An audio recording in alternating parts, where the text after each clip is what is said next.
We now look at the descendants of those black slaves and red masters and what they're doing today. We start at what was great-grandpa Harry Ford's homestead in Creek Country. Home now of the Dean family, the owner Herman Dean, one of about 10 black farmers still left in the area.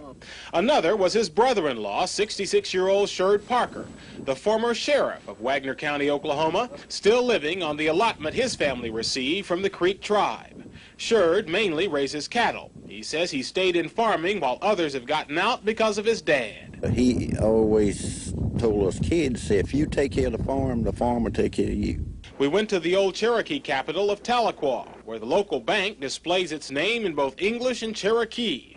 I wanted to hear the language spoken, so my cousin, Maurice Shepard, stopped a buddy on the street. Hello, Phil. You all right? His name is Walter Whitekiller, which means one of his ancestors killed a white person. There are also Cherokees named Mankiller, Sixkiller, and Tenkiller. We dropped by a meeting of the 5 civilized tribes and found most tribes have kicked the blacks out. That was one of the things that the Creek people wanted to do, was to get it back to where that the Muskogee Creek Indians would have full control.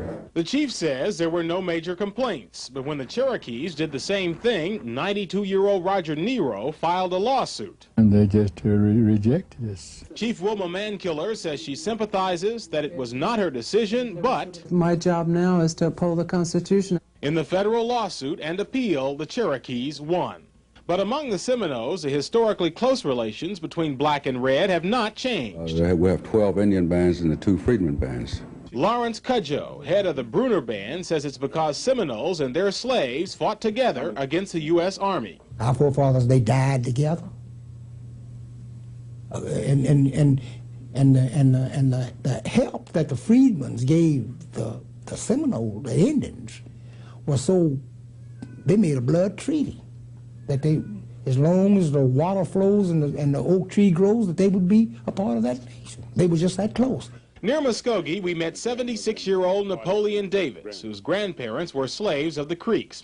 He's a retired carpenter who's building this. Well, I'm trying to build a shrine they call Oklahoma Creek Freedmen Shrine, dedicated to the memory of the Creek Freedmen.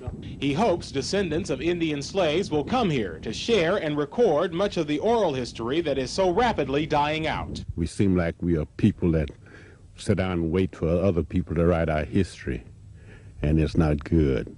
He says he doesn't know if he'll be healthy enough or live long enough to finish his shrine, but he says his 3 children have promised if he doesn't finish it, they will.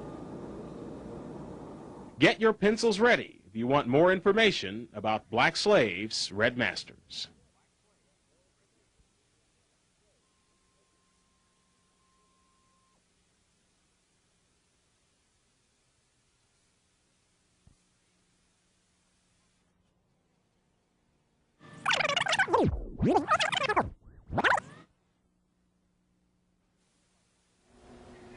If you would like a book list on this subject, you can write to Judy Lipner, Greenwood Press, 51 Riverside Avenue, Westport, Connecticut, 08860, or call her at 203-226-3571.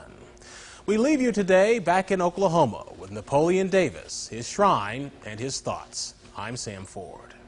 I'm trying my best to say something that they couldn't say or didn't say, something that they might want to say and couldn't say. So that's what it's all about.